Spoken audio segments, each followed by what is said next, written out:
So, whenever you look at a text, you see it through a specific lens. I have to come forward and admit something. I happen to be a sentimentalist at heart. And most people, when they look at the Torah, they see it as a rule book, obviously. They see it as a history book, obviously. They see it as, a book with some violence in it, obviously. But there's also a book of heart as well. And there are certain psukim that have always touched me. And I'm going to focus on two in a way, because these two psukim kind of run parallel to each other. And I think they tie in very well with this week's Parashat. The first comes from the beginning of Bereshit, literally, Parashat Bereshit. And it's after Hashem has created man and woman, and it says, and I'll say it in English, that a man shall leave the house of his mother and father, and he shall cling to his wife, and they shall become one flesh. And then in this week's Parashat, we all know that Yitzchak gets married to Rivka. And in that scene, the Torah says, and again I'll say it in English, and Yitzchak brought her, Rivka, into the tent of Sarah his mother, and he loved her, and thus Isaac was consoled after his mother. And these are two very, I think, emotionally charged psukim. We have a lot of heart in them. And when I was asked to speak, I'd already had an idea running through my head.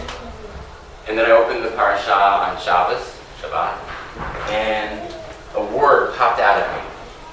And that was the word livchotah, when it describes Abraham and his response to the death of Sarah. It says, and he cried. What popped out at me is not so much the word livchotah, although to a degree that is part of what pops out as well. I'll talk about that in a minute. It's the writing of the words. If you look at the pasuk, it says livchotah, and the chaf is written small. And I was wondering to myself, first of all, why does it have to say livchotah? Because Sarah died, obviously, and Abraham is going to cry. And the second question is, why the little chaf? Doesn't make sense. And so whenever you have a question like this, the first place you go is Rashi. Chosen Rashi. And Rashi, strangely enough, is actually silent on this particular issue of the little chaf. So when in doubt, and you can't find Rashi, what do you do next? Go to Rabbi ArtScroll. So what does Rabbi ArtScroll say? Rabbi ArtScroll tells me that the chaf is small, and he quotes, or ArtScroll quotes, Rav Hirsch, who says that the chaf is small because Abraham, he mourns for Sarah, but much of his mourning is done in private. And so the chaf is small because it symbolizes the privacy of the mourning that he does. And originally I read that and I was actually a little bit annoyed at that particular thought, because I said to myself, I don't believe that that's necessarily true. I see Abraham as a man of emotion. First of all, he loves God, and he does God's bidding with a devotion that no one else does. The way that he reacts to when his family is in danger, he finds out that Lot has been kidnapped, and he gets up and he goes and saves him. He fights for stone when he finds out that stone is going to be destroyed. And the one place that people really critique, if they wanted to, Abraham and his lack of emotion, is the story of the Akedah. He doesn't cry, he doesn't do anything. But in my mind's eye, the sentimentalist that I am, I see tons of emotion simmering underneath the surface as he walks with his son and as he offers him ostensibly on the altar. So Abraham is a man of emotion, and Rav Hirsch's comment bothered me to a degree, and then I calmed down and I said, maybe Rav Hirsch has a point. Abraham is a man of emotion, but he finds it difficult to express that emotion. He finds it difficult to say out loud what he's feeling. And so the chaf is small. And I say to myself, well, why? Again, we'll come back to the chaf in a second. But why does he find it so difficult to express his emotions? And I understand it's the loss of his wife. but it's not the only time in the Torah that someone has lost someone. So why here, why now, what's going on? And I come back to the beginning of the Parashat to another famous question, and that question has to do with the words Chayei, which appear twice. Vayhi Chayei Sarah, right? Me'ah shana ve'esrim shana ve'sheva shanim shnei Chayei Sarah. Why are those phrase? Why that phrase said twice Chayei Sarah? So there are multiple opinions, and I believe it's one that I've said a few times. And I apologize if you've heard this before. That the reason why you have Chayei Sarah repeated twice is because Sarah lives in many ways two lives. She has her own loves and her own ideas and her own devotions and her own, her own life. And yet she's Abraham's wife as well, and she lives his life too. All the tests that Abraham has to face, maybe not all of them, many of them are tests that she will have to face as well. Her barrenness, his lech l'chaim, when Hashem says go, she goes with him. The tests that he faces are hers as well, and their identity becomes entwined. And in many ways, their marriage lives up to that ideal as expressed in the beginning of Bereshit, this idea of a man shall leave his father and mother's house and cling to his wife, and they shall become one. And so when Sarah dies, what is he mourning? He is not just mourning the loss of his wife, he's mourning the loss of the thing that has become part of him. And I think it's even more than that. The chaf is small, not simply because there's this privacy. I think the chaf is small because when she dies, he becomes diminished in a way.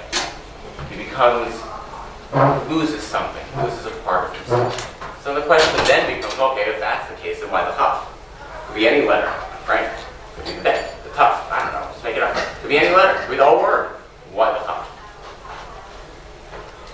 So to answer that question, and I do have an answer, and there's an easy way to get to the answer, and there's a hard way to get to the answer, and you know me, I'll go the hard way. So, I heard something on Shabbos that I thought was very interesting. Because, we talk about the promise that Hashem makes to Abraham about, being like the stars of the heavens and the sand of the earth, sand of the seashore, excuse me. And I've heard many explanations of that.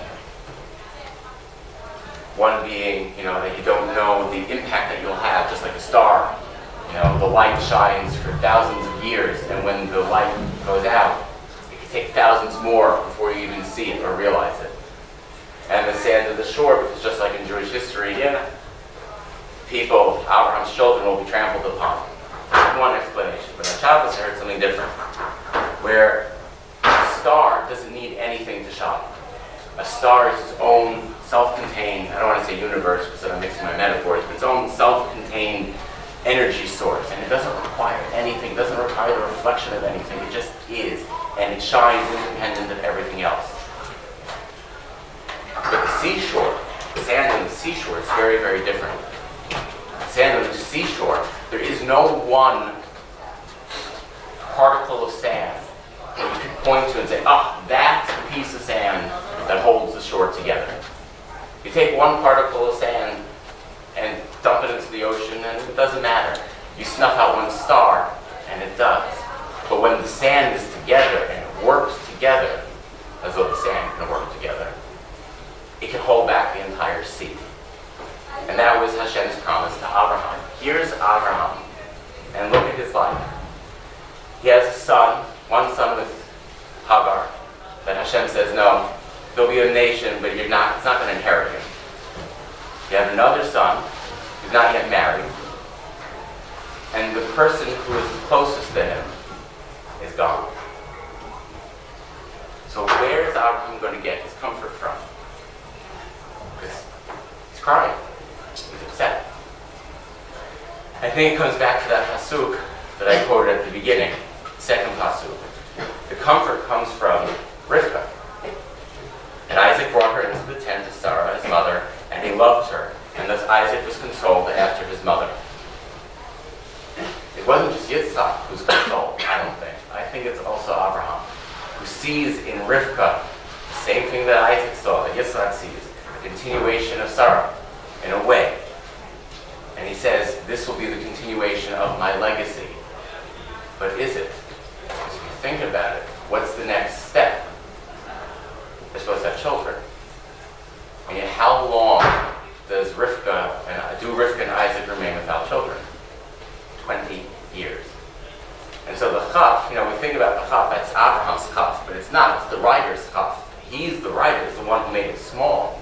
I think it's because it's an understanding, it's an allusion to the 20 years that Yitzhak and Rivka will be without children.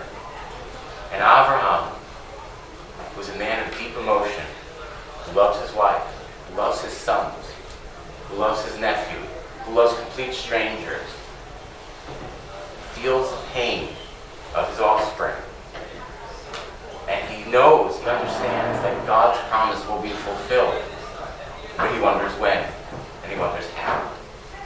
And the chaf, he'll be consoled, but it will take 20 years. And I can't help but think about, the world that we live in and things that happen in the world, and how, things just seem so crazy. But one of the things that Abraham represents to me is the man of deep hope, where Noah lost hope and gave up, and others lost hope and gave up. Abraham never did. And so that even though he cried, and even though he was diminished, it didn't take away from him completely. And then he understood that Hashem's word would be fulfilled, and that his hope would be realized in the future.